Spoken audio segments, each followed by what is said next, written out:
Assalamualaikum dan salam sejahtera. Kami akan membentangkan soalan 1 iaitu huraikan maksud kepentingan kecerdasan emosi dalam mengurus perubahan semasa transisi beserta contoh.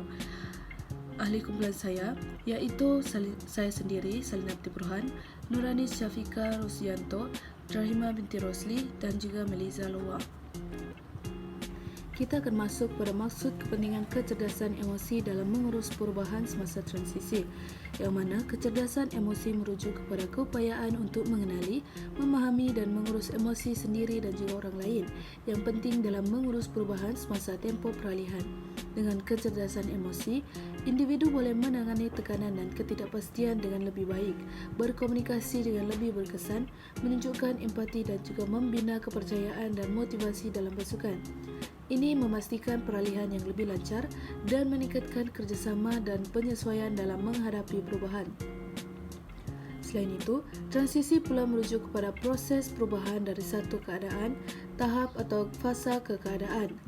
Dalam konteks pribadi, organisasi atau sosial, transisi sering melibatkan penyesuaian kepada perubahan dalam keadaan, peranan atau persekitaran. Transisi juga biasanya memerlukan penyesuaian mental, emosional dan fizikal untuk mencapai kestabilan dalam keadaan baru. Antara kepentingan kecerdasan emosi dalam mengurus perubahan semasa transisi iaitu pengurusan tekanan, yang mana ia membantu individu menguruskan tekanan dengan lebih baik melalui kesedaran diri dan juga kawalan emosi.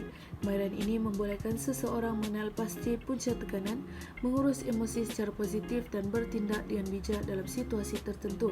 Dengan pengurusan tekanan yang lebih baik, individu dapat meningkatkan kecekapan dan produktiviti dalam kehidupan seharian mereka. Sebagai contoh, seseorang pengurus yang bijak mengawal emosinya dapat mengenal pasti tanda-tanda tekanan dalam dirinya dan pekerjanya.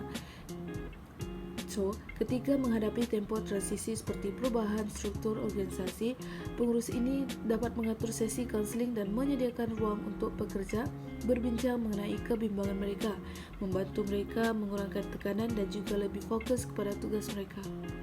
Seterusnya, peningkatan komunikasi. Kecerdasan emosi meningkatkan keupayaan untuk berkomunikasi dengan jelas dan empati, mengurangkan salah faham dan konflik. Kecerdasan emosi juga membantu dalam membina hubungan yang lebih baik dengan orang lain, meningkatkan kerjasama dan mewujudkan persekitaran kerja yang harmoni.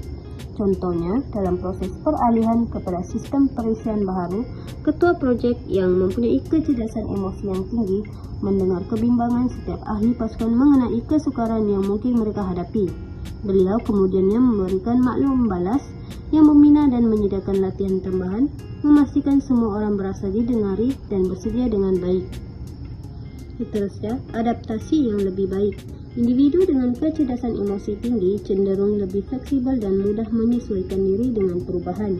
Mereka dapat menguruskan tekanan dengan lebih baik dan mempunyai hubungan interpersonal yang lebih baik. Ia berperanan penting dalam kejayaan seseorang, baik dalam kehidupan pribadi maupun profesional.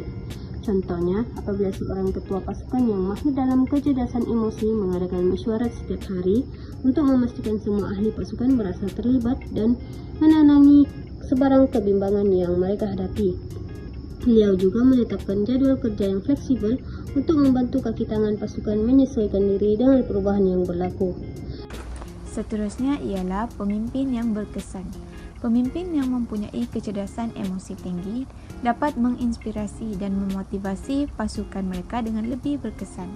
Mereka dapat memahami perasaan dan juga emosi ahli pasukan mereka, supaya mereka boleh bertindak balas dengan sewajarnya dalam situasi yang berbeza.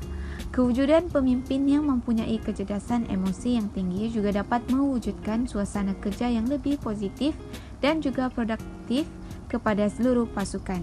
Sebagai contoh, dalam pelancaran produk yang penuh dengan cabaran, seorang pengurus pemasaran dengan kecerdasan emosi memberikan pujian dan juga penghargaan kepada ahli pasukan yang telah bekerja keras.